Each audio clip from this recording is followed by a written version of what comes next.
In the last 15 years, a revolution has taken place, and most of us didn't even notice it happening.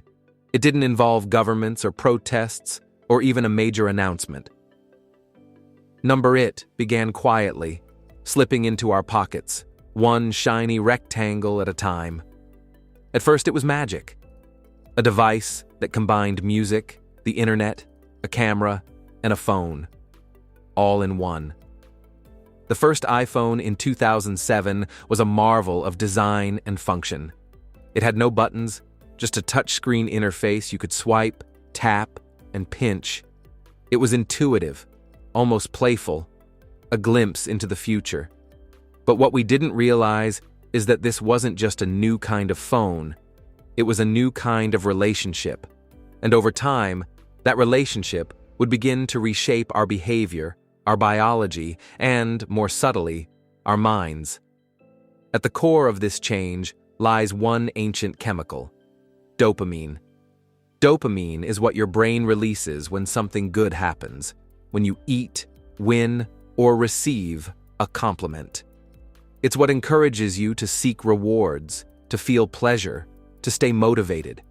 But dopamine doesn't just respond to rewards, it thrives on anticipation. And that's where smartphones come in. Every notification, every message, every like is a microdose of anticipation. Who messaged me? Did someone like my post? What's happening in the world? These are not neutral prompts. They're carefully engineered to generate a behavioral loop. Anticipation, reward, repeat. Over time, our brains begin to crave these loops. We grow anxious when our phones are out of reach. We feel a strange emptiness when the notifications stop. It's no accident. Social media apps, mobile games, and even some news feeds are designed by behavioral psychologists. Their goal is simple: keep you engaged. And the result? We've entered a state of constant partial stimulation, always expecting, always checking, always slightly distracted. There was a time when we had to remember phone numbers, birthdays, directions, trivia. We carried entire maps in our heads. Today, we rely on Google Maps to find a cafe down the street and store all important dates in our calendars. It's convenient, undeniably so. But convenience in excess has a cost. Research has shown that when we offload memory tasks to devices, our brains stop strengthening the very areas responsible for memory. In a landmark study, London taxi drivers, who undergo intense memory training to pass the city's navigation test, were found to have larger hippocampi, the brain's memory hub. In contrast, chronic smartphone users were found to have reduced gray matter in areas responsible for memory, attention, and emotional regulation. Even relying heavily on GPS has been shown to reduce activity in brain regions responsible for spatial memory.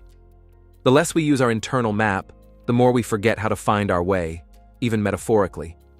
It's common to believe we're being productive by doing more at once. Watching a video while texting, eating while scrolling, studying with one eye on Instagram. But science tells a different story. Only about 2.5% of people can truly multitask without performance loss. For the rest of us, what we call multitasking is really task switching, flipping attention rapidly between activities.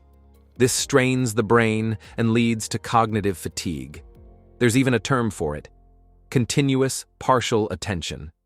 It means you're never fully present in any task. You're always half there, half somewhere else. This kind of fragmented focus makes it harder to form long-term memories, understand complex ideas, or simply enjoy the moment.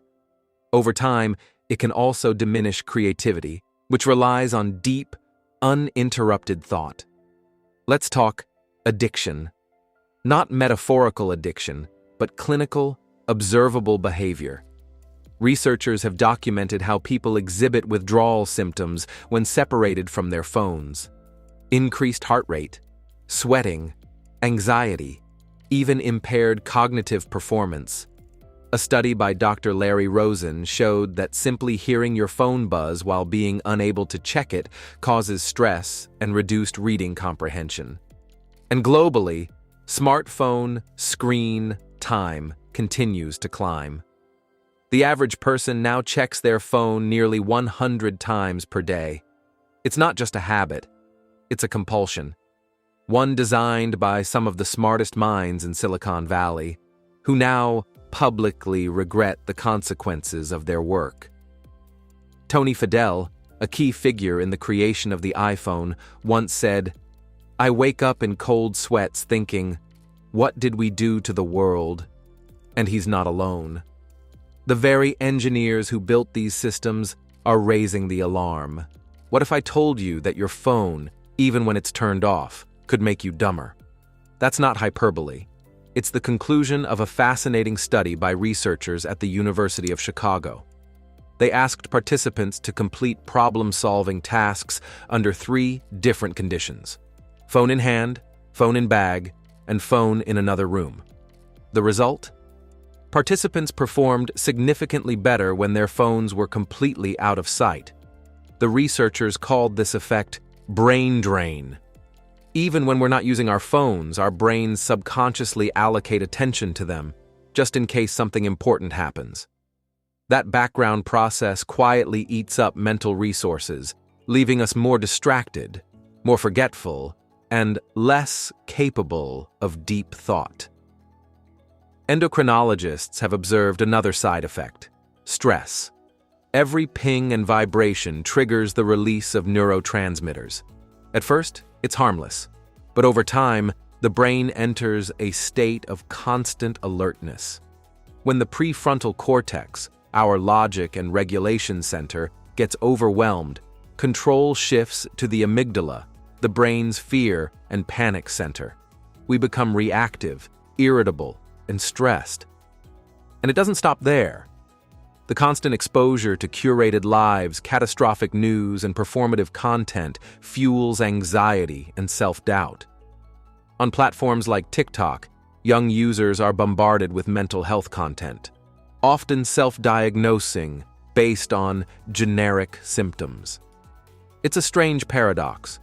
The more connected we are, the more mentally fragile we seem to become.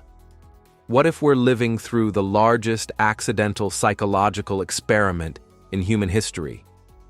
Billions of people, subtly rewired day after day, diminished attention spans, altered memory, increased stress, and none of it driven by malice, just by design. But here's the thing. The same technology that overwhelms us can also empower us. We can choose to use it differently, to be more intentional, to take back our attention. Because in the end, the real question isn't, what are smartphones doing to us? It's, what do we want to do with them? Thanks for tuning in. I'll catch you in the next episode. Take care and stay curious.